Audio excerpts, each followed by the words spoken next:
Assalamu alaikum, this is me Aisha, and in this video I'm going to explain you the proof of work energy theorem. Whoever chooses physics as an optional subject in competitive exams, they will see this topic is mentioned in their syllabus. So मैं आपको इसकी definition और derivation with diagram explain करने वाली हूँ. छोटा सा proof है, so without wasting any time, let's start. सबसे पहले हम वर्क एनर्जी थ्योरम नाम से हमें पता चल रहा है कि वर्क और एनर्जी की बात हो रही है, तो हम इसको डिफाइन कर लेते हैं. The change in kinetic energy is equal to work done on a body is called work energy theorem. इसका प्रूफ अब देख लेते हैं. सबसे पहले हम सपोज करेंगे a body having mass m. Now this body is moving with some velocity vi. इन इनिशियल वेलोसिटी को हम vi कह देंगे. जब ये मूविंग बॉडी कुछ डिस्टेंस कवर करेगी तो हम उस डिस्टेंस को कह देंगे s. And after covering some distance s, the body having mass m will reach its final velocity which is vf. तो इसकी फाइनल वेलोसिटी को हमने vf का नाम दे दिया. इनिशियल वेलोसिटी वाज vi और एक पोजीशन से दूसरे पोजीशन तक का distance s. So now we will write the formula of work done, which is W is equals to Fs. Normally आपने इस फॉर्मूले को ऐसे सुना होगा, W is equals to F dot D, which is force into displacement. यहाँ पर हम D की जगह S यूज कर रहे हैं जो डिस्टेंस को शो कर रहा है. ओके, नेक्स्ट स्टेप इज हमें पता है कि फोर्स का फॉर्मूला क्या है.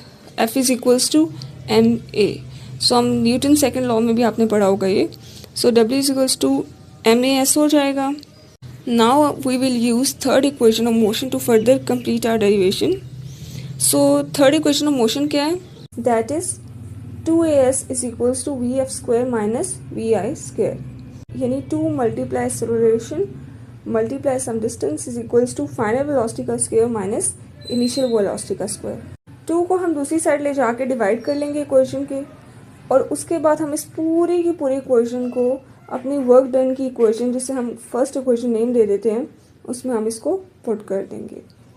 अब हम जब इस इक्वेशन को पुट करेंगे तो हमारे पास फाइनल इक्वेशन आ जाएगी. W is equals to 1/2 m vf square minus 1/2 m vi square. Denominator में जो 2 था हमने उसको दोनों के नीचे अलग अलग डिवाइड कर दिया. So this was our equation. Now by using the formula of kinetic energy which is kinetic energy is equals to 1/2 mv square, हम फाइनल वेलोसिटी की टर्म यानी 1/2 mv स्क्वायर f के लिए काइनेटिक एनर्जी f यूज करेंगे और 1/2 mvi square के लिए kinetic energy I use करेंगे, यानी final kinetic energy minus initial kinetic energy.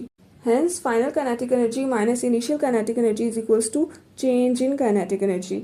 So इसको हम इक्वेशन में पुट कर देंगे और हमारे पास हमारी फाइनल स्टेटमेंट आ जाएगी which is W is equals to delta K E which is W is equals to change in kinetic energy. और बाय डेफिनेशन भी हमने यही कहा था that change in kinetic energy is equals to work done. So here we proved our work energy theorem. I hope you get this theorem clearly, and if you like this video, don't forget to subscribe and share.